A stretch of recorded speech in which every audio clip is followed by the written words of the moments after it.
जीवन is nothing खुर्सानीको बोट जस्तै रहेछ, जहाँ रोप्यो त्यही उम्रने, फल दिने अनि मर्ने, यति नै रहेछ। मिस्टेरियस छ नि। कम्युनिस्ट पार्टीका संस्थापक पुष्पलालका सहयोद्धा हर्ष स्याङ्बोले आफ्नो जीवनबारे एक वाक्यमा बताउनु भएको हो यो कुरा। सिन्धुपाल्चोकबाट कामको सिलसिलामा भारतको चिया बगानमा श्रम गर्न पुग्नुभएका हर्ष स्याङ्बोका बुबा दावा छिरिङ स्याङ्बो र आमा कुसाङ डोल्मा स्याङ्बोको कोखबाट विक्रम सम्वत 1983 मंसिर 17 गते जेठो सन्तानको रूपमा स्याङ्बोको जन्म भारतमै भयो। ब्रिटिस शासनकालमा ब्रिटिसहरूको अत्याचार र थिचोमिचोको राप र ताप सहेको छ हर्ष स्याङ्बोको परिवारले। उहाँले भारतको गोरखपुरमा हाई स्कुलको पढाइ सकेर पटना युनिभर्सिटीबाट ग्रेजुएसन गर्नुभएको हो। गोरखपुरमा कम्युनिस्टहरूले छापामार शैलीमा संगठनहरू बनाउँदा ताका नै उहाँको मन मस्तिष्कमा कम्युनिस्ट विचारधाराले स्थान ओगटेको रहेछ। म जन्मेको 1983 साल है, विक्रम सम्वत है। विक्रम सम्वत 1983 हो, 1983 मङ्सिर महिना 17 गते। बुवाको नाउँ चाहिँ दावा छिरिङ, आमाको नाउँ कुसाङ डोल्मा नाम। यहीँबाट मेरो म भारतमै जन्मेँ। भारतमा जन्मेपछि मलाई उतै म अध्ययनरत थिएँ युनिभर्सिटीमा, पटना युनिभर्सिटी। बुवाहरू म मेरो मतलब के भन्छ बाजे बाउहरू सबै बसाइ सर्दै दार्जिलिङ गएछन्। दार्जिलिङ गएर उहीँ मैले चाहिँ एसएलसीसम्म ती पास गरेँ। है, मेरो चाहिँ बुवा आमाहरू सबै चिया बगानमा काम गर्थे। चिया बगान टी गार्डनमा काम गर्थे र त्यहाँ चाहिँ हाई स्कुलसम्म त्यहाँ पढेँ है। अनि बचपनमा त्यो जब चिया बगानमा त्यो मजदुरहरू देखेर म धेरै तिनीहरूलाई ब्रिटिसहरूको कम्पनीमा थिएँ, तिनीहरू धेरै एक्सप्लोइट गर्छ नि, धेरै शोषण गरेको देखेर बडा विचलित हुन्थेँ कि म। त्यस कारण मलाई सानैदेखि यो अनि त्यहाँ चाहिँ हाम्रो चाहिँ बङ्गालका त्यहाँ कम्युनिस्टहरू आएर त्यहाँ सङ्गठन गर्थ्यो। म पनि त्यहीँबाट यो कम्युनिस्ट पार्टीप्रति प्रभावित थिएँ। गोरखपुरमा म चाहिँ फर्दर पटना युनिभर्सिटीमा पढ्न गएँ। पढ्न जाँदाखेरि मैले ग्रेजुएसन त्यहीँबाट गरेको।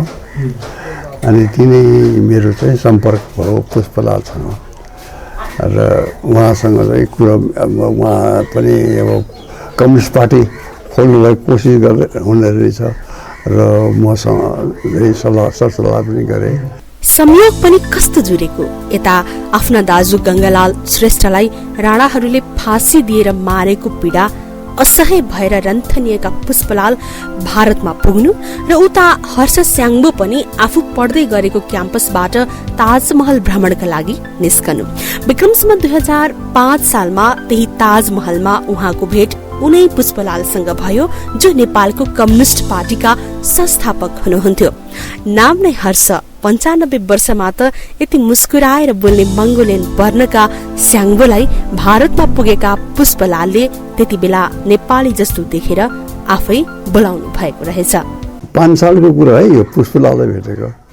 5 साल मिन्स हाम्रो विक्रम सम्वत। अनि पहिलोपटक हामी चाहिँ केही विद्यार्थीहरू वर गोइङ टु ताजमहल हेर्नु जाउँ भनेर उफ्रियौँ क्या कलेज पनि जाउँ त भनेर। अनि गोरखपुरबाट अनि एक दिन बसौँ न त यो बनारसमा यो भन्दा के अरे बनारसमा पुगेपछि ओर्लेर जाने त्यो एउटा भर्खरको ठिटो है एक्लै जाँदै रहेछ। अनि यसो अनि उहाँसँग यसो परिचय गर्दा उहाँ नेपाली जस्तो लागेर अनि हाम्रो कुरा भयो तपाईँको। अनि उहाँले नि म पुष्पलाल हुँ, पुष्पलाल श्रेष्ठ, म काठमाडौँबाट आएका हुँ भन्नुभयो है। अनि काठमाडौँबाट आएर भन्नुभयो। अनि त्यसपछि चाहिँ अनि त्यसपछि बसेर कुरो सुरु भयो। उहाँले चाहिँ पछि मेरो उसको दाइ गङ्गालाल छ नि, लाई फाँसी दियो, राणाहरूले अत्याचार गर्यो। यस कारण म चाहिँ आएका हुँ सहयोगको लागि है। अनि नेपाल त्यति बेला अनि राष्ट्रिय काङ्ग्रेसको सचिव रहेछ वो, रेग्मी ग्रुपको अनि हामीलाई पनि त्यहाँ सदस्य बनायो उसले। हामी पनि अब के भने वी वर अल यङ है बोइज वर, एकदम हामीहरू पनि त उत्सुक थियौँ नि त। अब क्रान्तिमा राणाहरूको विरोध गर्नुपर्छ 7 सालमा भनेर हामी त उत्सुक थियौँ त्यहाँ। अनि त्यसपछि अन्त उसले 6 सालमा कम्युनिस्ट पार्टी गठन गरेर कलकत्तामा गठन गरेपछि फेरि हामी कहाँ आयो।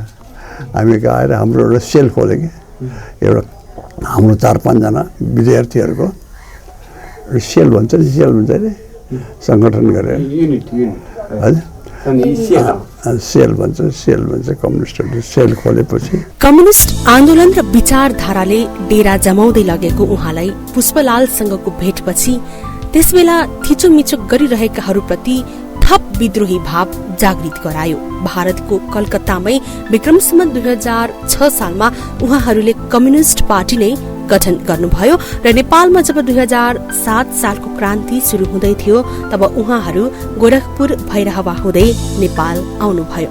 गोरखपुरमै पनि 4-5 जनाको सेल बनाउनु भएको थियो रे। यसअघि भने पुष्पलाल राष्ट्रिय कांग्रेसको सचिव हुँदा बखत हर्ष स्याङ्बो सदस्य हुनुहुँदो रहेछ। आज पनि जब भित्ते पात्रोमा साउन 7 गते आउँछ, स्वर्गीय पुष्पलालको सम्झनामा हर्ष पत्र लेख्नुहुन्छ। खै किन हो भारतमा पढ्नु भएकोले होला अथवा अरू केही, उहाँका डायरीहरू भने अंग्रेजी भाषामा लेखिएको पत्रहरूले भरिएका छन्।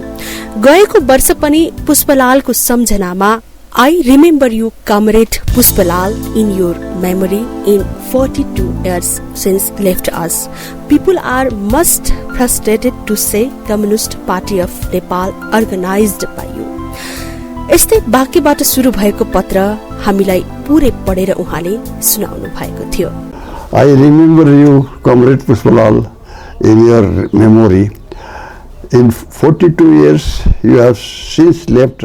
42 वर्ष भयो मरेको, left us.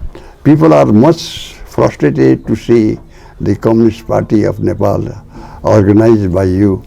People mandated 2/3 majority of votes and formed government with hope for stability and economic development of the country. On the contrary, the communist leaders are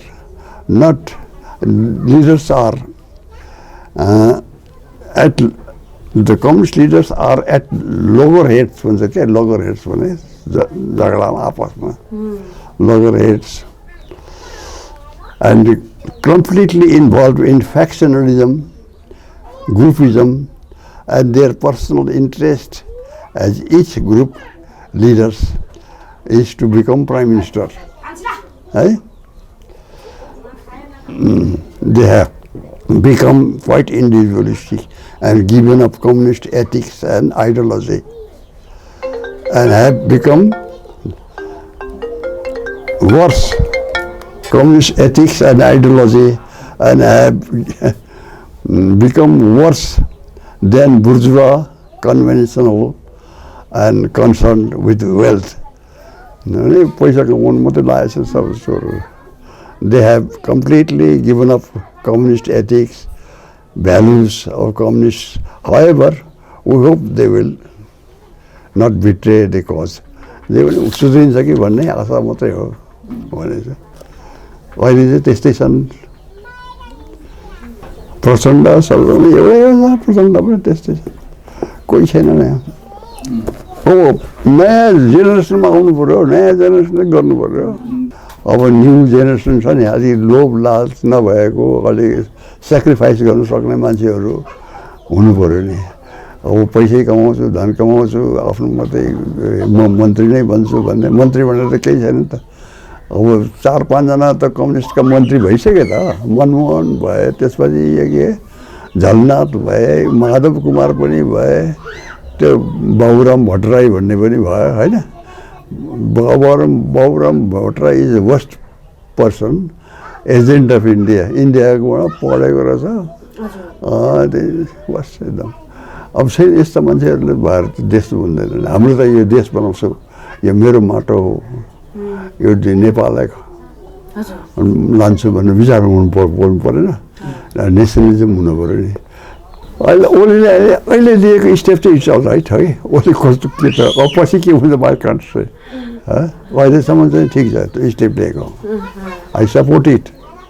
मलाई उसले खान दिएको होइन, केही दिएको होइन, म त बस्तीमा बसेको छु, यता दुःख सुख गरेर बसिरहेको छु है। तर मलाई दिएको होइन कि, तर यो स्ट्यान्ड चाहिँ ठिक छ जस्तो लाग्यो मलाई होइन। अहिले अब उसले त्यो यो पशुपतिको गुठी यो छ नि, इन्डियनहरूलाई हटाउनुपर्छ पण्डितहरूलाई। र यिनीहरूले सबै पैसा यहाँ सबै नेपाली जान्छ, टिका लाउँछन्, पैसा चढाउँछन्, सब त भारत पाउँछ त पैसाहरू, थाहा छ कि छैन त्यो? त्यहाँको हेड पशुपति को छ भने भट्टहरू होइन, दे आर अल इन्डियन्स नै। उनीहरूको लिङ्क कहाँ छ? काशीमा छ। अनि पैसा त हामीले चढाउँछौँ नि त। त्यो डोमिनेसन हुनु भएन कि, हाम्रै नेपाली हुनु पऱ्यो त्यहाँ। खाए पनि नेपालीले खाओस् न त, के भन्नु त है। त्यस्तो चिज छ कि कहिलेसम्म त प्रधानमन्त्री नै इन्डियाले बनाइदिन्थ्यो। यहाँ जान्थे, यहाँ प्रधानमन्त्री हुनु पऱ्यो, इन्डियामा जानु पर्थ्यो, उनीहरूले फेरि चाकरी गरेर। अनि तिमीले अब पक्षमा काम गर्छौ गर्दैनौ, के गर्छौ भने अनि हुन्थे। अहिलेसम्म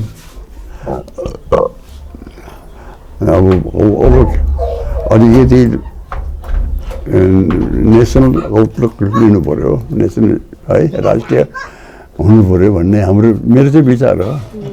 ए देन्जोङका अबोला पहाडहरू बोल बोल तिम्रो भावना खोल, युग युगदेखि तपस्वी ऋषि झै मौन भई उभिरहेका ए पहाडहरू हो।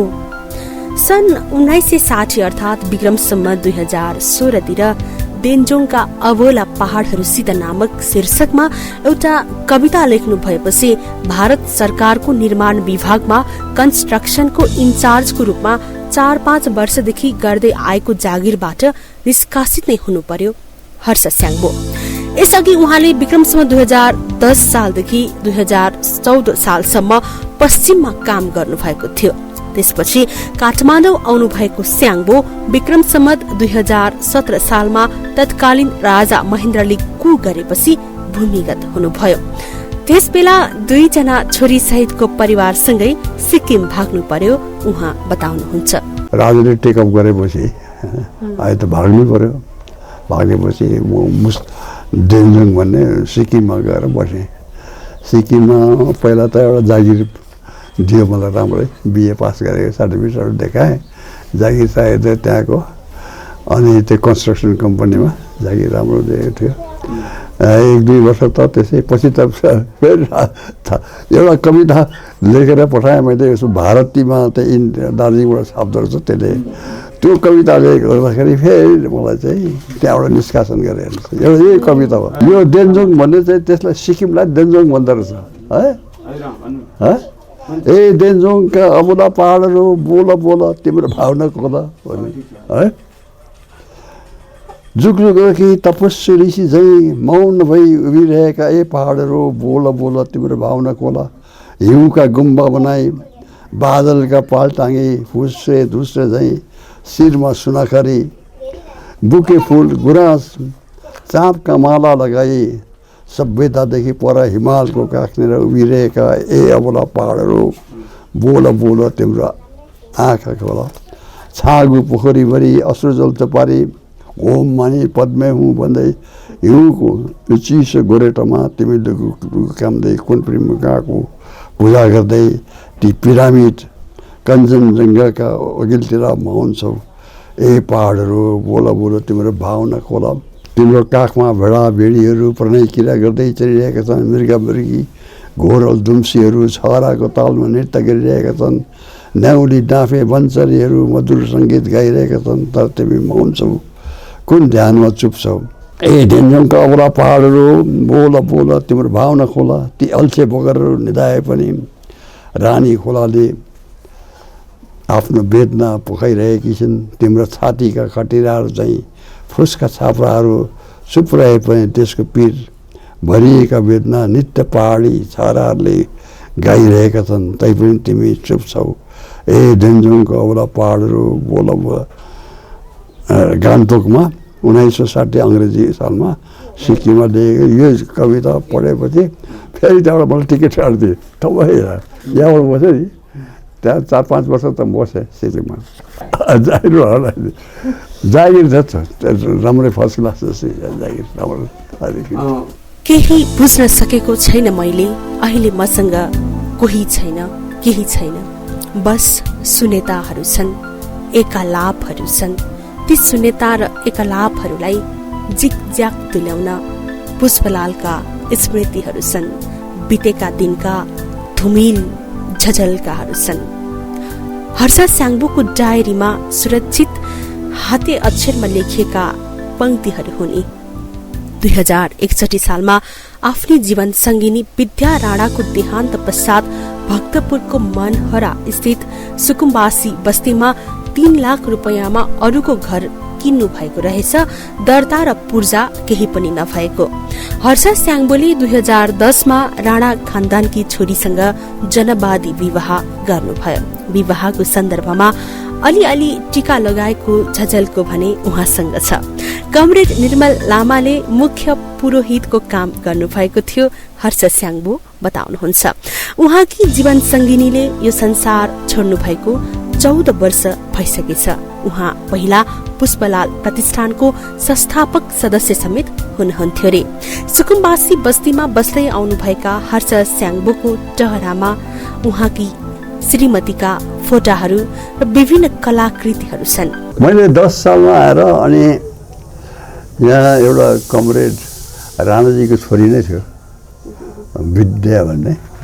उहाँ पनि त्यो महिलासँग काम गरिदिरहेछ है। अनि उहाँ चाहिँ कम्युनिस्ट पार्टीमा काम गर्नु खोजिनु भएको रहेछ है, चाहेको रहेछ। अनि कम्युनिस्ट साथीहरू खोज्दै थियो रहेछ मलाई। अनि उहाँ आफूले प्रपोज गर्नुभयो कि म काम गर्छु, बिहा गरौँ भने। अनि मैले बिहा गरेँ, जनवादी बिहा पार्टीमै गरेको, कम्युनिस्ट पार्टीमै गरेँ। अनि उहाँलाई लगेर हामीले पछि जाँदाखेरि फेरि फर्केर गयौँ हाम्रो बागडुङ गयौँ नि, अब पोखरा गयौँ। त्यसपछि उसलाई लिएरै गएँ म। उहाँले काम गर्नुभयो, उहाँ भर्खरै बित्नुभयो। भर्खर भयो भने 12-14 वर्ष भयो होला। पुष्पलाल प्रतिष्ठानको एउटा संस्थापक सदस्य नै हो। अनि कम्युनिस्ट पार्टीको मेम्बर। अनि महिला सङ्घको पनि पहिला मेम्बर थिए, कम्युनिस्ट पार्टीको मेम्बर थिए। विद्या राणा अनि मसँग बिहा गरेको न, स्याङ्बो विद्या राणा स्याङ्बो। छोरीहरू 2टा छोरीहरू थिए, एउटा अस्ति बित्नुभयो, अहिले 6 वटा। अहिले यहाँको त्यो त ऊ त एडप्टेड छोरी हो है। 3वटै भन्नु, अब 2टा छोरीमा एउटा चाहिँ बिते, अब 2टा छन्। अब त्यहाँ के भने अब जनवादी बिहा भनेपछि अब कम्युनिस्टहरूको पार्टीमा अनि सबै कमरेडहरूले नै गराउने पुरोहित त्यहाँ कुनै नहुने कम्युनिस्ट सब भेला भएर। अनि हाम्रो एकजना कमरेड निर्मल लामा थियो, ऊ चाहिँ पुरोहित भए। कमरेड निर्मल लामा पुरोहित भए। अनि अब यो जम्मै त मनमोहन पुष्पलालहरू जति छ नि कमरेड नेताहरू थिए, सबै बसेर चाहिँ बिहा गरिदिए, बिहा गराइदिए। अनि सबै पार्टी गरेर त्यतिमा टुङ्गिएको हो। बिहा गरेर अब त्यही पार्टीभित्र अब त्यो टिका सिका के हो भने सबैजना टिका लाउँदै हुन्छ त्यो टिका सिका त सबैले वेल विस गरेर बिहा गरे अनि भइहाल्यो उहाँ चाहिँ करिब 72 वर्षको उमेरमा बित्नुभयो पार्टीमा काम गर्दै हुनुहुन्थ्यो 72 वर्षमा भारतको सिक्किमबाट जागिर छोडेर परिवारसित नेपाल आउन बाध्य हुनुभएका हर्ष स्याङ्बोले आफ्नो ससुराली राणाहरूकै जीएम कन्स्ट्रक्सन जसले त्रिशुलीमा 2वटा पुल निर्माणको काम गरिरहेको थियो त्यहाँ पुनः उहाँ इन्चार्जको रूपमा जोडिनुभयो। त्यस बेला भने हर्ष स्याङ्बोले आफ्नो नाम ढाँटेर आफू एसबी तामाङ भएको लेखाउनु भएको थियो रे।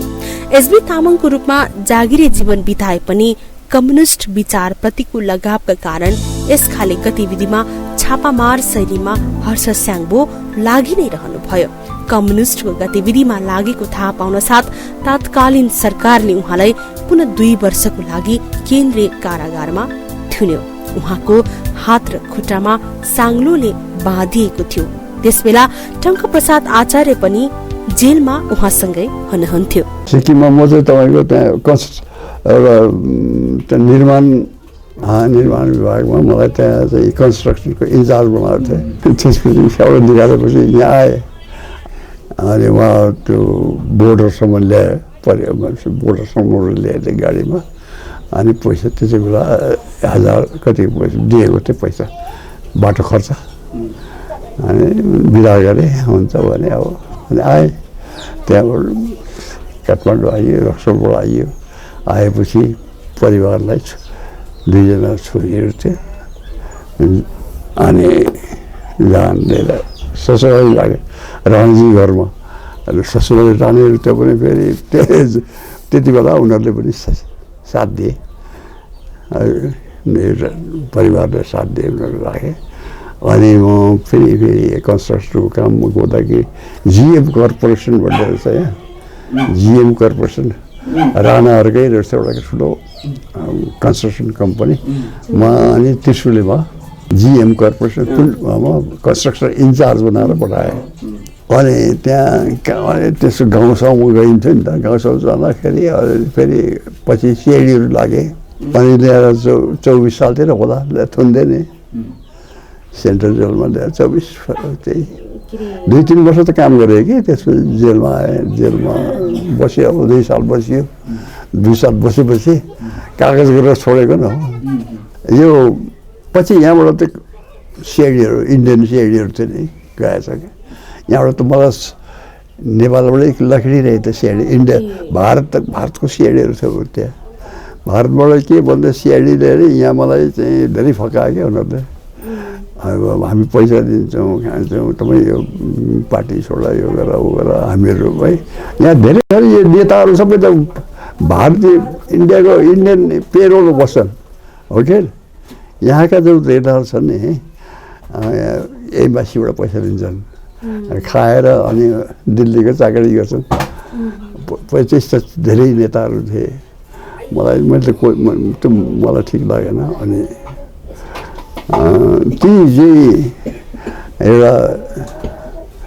ती सिआइडीहरू मध्येमा गएर फेरि यसरी नेपालबाट भागेर आएको हो मान्छे यो कम्युनिस्ट हो भनेर लगाएपछि अनि त्यहाँबाट फेरि मलाई निकालिदिए अनि म 21 सालतिर फर्केँ होला 20-21 सालतिर त्यहाँबाट पूर्णिमाको रात टह टह जुन लागिरहेको छ टुडी खेल र शहीद गेट वरिपरि फाटफुट गाडीहरू दौडिरहेका छन् चारैतिर चकमन्न छ शहरको बीचमा ठिङ्ग उभिएको छ यो धरहरा भीमसेन स्तम्भ भएर 2027 सालमा केन्द्रीय कारागारमा पर्नुभएका हर्ष स्याङ्बोले ऐतिहासिक धरहरा भीमसेन स्तम्भलाई हेर्दै यो कविता लेख्नु भएको रहेछ।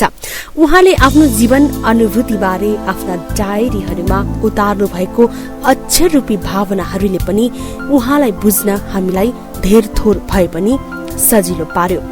हात गोडामा फलामे साङ्लोले बाँधिएका हर्ष स्याङ्बोको विचार र भावनालाई त कसले अनि केले बाँध्न सक्थ्यो र। जेलमा मैले लेखेको यो पूर्णिमाको रात टह टह जुन लागिरहेको छ टुडी खेल र शहीद गेट वरिपरि फट्टा फुट्टा गाडीहरू दौडिरहेका छन् है। चारैतिर चकमन्न छ। सहरको बिचमा ठिङ्ग उभिएको छ यो धरहरा भीमसेन स्तम्भ भएर।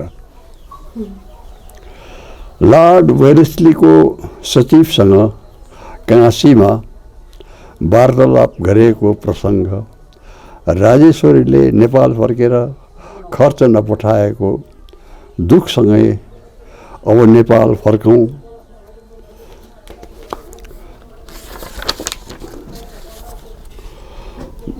महाराज भनी रणबहादुर शाहलाई बिन्ती गरेको ताजा स्मृति पनि छ। भीमसेन थापा सेरिएर मरेको थियो क्या, किन उसलाई धेरै अब उसले त धेरै कोसिस गरे ब्रिटिसहरूलाई दबाउनलाई, इन्डियाबाट पनि त्यो इन्डियनहरूसँग युनाइटेड त्यहाँको त्यही कसरी सहयोग गरेन। पछि आएपछि अनि भीमसेन थापालाई यहाँ यो सुगोलिसनले जब ब्रिटिसमा हारे नि, हाम्रो त गोर्खालीहरूले हारेपछि त अब पहिला त गोर्खालीहरूको राजमा कश्मीरदेखि टिस्टासम्म थियो। अनि हारेपछि त अब खालि महाकाली र मेची भयो। अनि यसको अलिक चार्ज लगाएर अनि उसलाई पछि जेलमा हालेपछि अनि उसको श्रीमतीले श्राप्दै, सतीले श्रापेको देश भन्छ कि भन्छ नि। यो त्यसको ब्याकग्राउन्डको त्यो छ। यो मैले उसमा देखेको के अरे भीमसेन स्तम्भ छ, यो कविता हो है। जेलमै बस्दा अब काम छ जेल थालेको पढ्यो लेख्यो अनि के लेख्ने। पछि कैदीहरू के हुन्छ भने अब आज छुट्छ कि भन्ने, भोलि छुट्छु कि भन्ने विभिन्न छन् त, विभिन्न चाडमा बसेका छन् त जेलमा त मान्छेहरू है। अनि सबैलाई कहिले छुट्छु भन्छ भन्ने मात्रै हुन्छ क्या त। घर आउने भेट्ने सेट्ने हुन्छन्। अब जेलमा बस्नु थाकिरहेको हुन्छ मान्छेलाई, दिक्क लागिसकेको हुन्छ। त्यति बेला चाहिँ एउटा मैले मुक्ति चाह भनेको मान्छेलाई कसरी हौ त्यहाँबाट निस्किने, त्यहाँको कैदीहरूको कसरी चाहन्छ भन्ने निस्किने। बन्द पर्खालभित्र भद्र कारागारमा, त्यहाँ भद्रगोल भन्छ, भद्र कारागारमा एउटा सुन्दर बगैँचा छ जहाँ हलुवा बेत, भोगटे, अम्बा र आरुका बोटहरू रटरम्म फलहरू फैलिएका छन्। भित्रै छ सानो बगैँचा छ। गोधुलीको बेला जब दिन छिप्पिँदै जान्छ, मधुरो घाम क्षितिजबाट ओह्रालो लाग्न थाल्छ, तब आकाशबाट उड्दै चराहरूको बतान बगैँचामा बास बढ्न आउँछ। त्यहाँ बेलुका चाहिँ हामीहरू त जेलमा आउँछौँ है, बाहिर चाहिँ बगैँचा छ त, दिनभरि त हुँदैन चराहरू त। राति बेलुकाखेरि चाहिँ घाम आउँछ, हुर्र आएर बास बस्न आउँछ क्या, त्यो रुखमा सबै बस्छन् त्यहाँ। जेलको चिसो पर्खाल र फलामे किनारमा खुम्चिनु परेको हर्ष स्याङ्बोले यस्तै धेरै रचनाहरू रच्नुभयो, तर सबै जतन भने गरिएको छैन। आवाज हराएको सहर नामको एउटा कृति प्रकाशन गर्नुभएको रहेछ। यो पर्खालभित्र जहाँ मान्छे र मान्छेको स्वतन्त्रतालाई फलामका साङ्लोले बाँधेको छ र आस्थाका बन्दीहरूलाई विभिन्न अभियोगमा थुनेर र छेकेर कैद गरी राखिएको छ, त्यो ठूलो मूल ढोकामा बन्दुक र बुट लगाएर पालेहरूले मान्छेहरूको आवाज र आस्थालाई निसासी राखेको छ। त्यस ठाउँमा मेरो जन्मदिन परेको छ। मेरा मित्रहरू हो, नमनाओ नमनाओ। मान्छेलाई आफ्नो जन्मदिन पनि विशेष नै हुने गर्छ। जन्मदिनमा आफ्ना आफन्तजन र साथीभाइले दिने शुभकामना, प्रेम र खुसी। तर जेलको छिडीमा बस्दाको त्यो बखत आफ्नो जन्मदिन मनाएको पनि सम्झनुहुन्छ हर्ष स्याङ्बो एउटा कविता लेखेर। तुलसी गिरी प्रधानमन्त्री थिए, तुलसी गिरी। अनि यो के नाम तुलसी गिरी र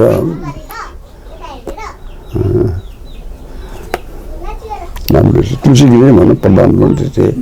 अनि उसले बोलाएर अब तपाईँ जेलमै बसिरहने कि बाहिर निस्किने भनेर सोध्नुभयो कि अब तपाईँलाई अब चार्ज छ यस्तो, हामीले छोड्न सक्दैनौँ, अब कागज गर्नुहोस् भनेपछि म तटस्थ बस्छु भनेर कागज गरेर तटस्थ पार्टीमा काम गर्दिनँ भनेर कागज गरेर छुट्नु त पऱ्यो हो। अनि कागज गरेर छुटेँ 29-30 सालतिर हो छुटेको। 30 साल छुटेपछि अनि त्रिशुलीमा उनीहरूले नै यो जिएम कर्पोरेसनमा मलाई पठाइदिए गिरीहरूले, प्रधानमन्त्रीले नै यो त्रिशुलीमा काम गर्नलाई पठाएको, गभर्मेन्टले नै पठाएको नि यिनीहरू।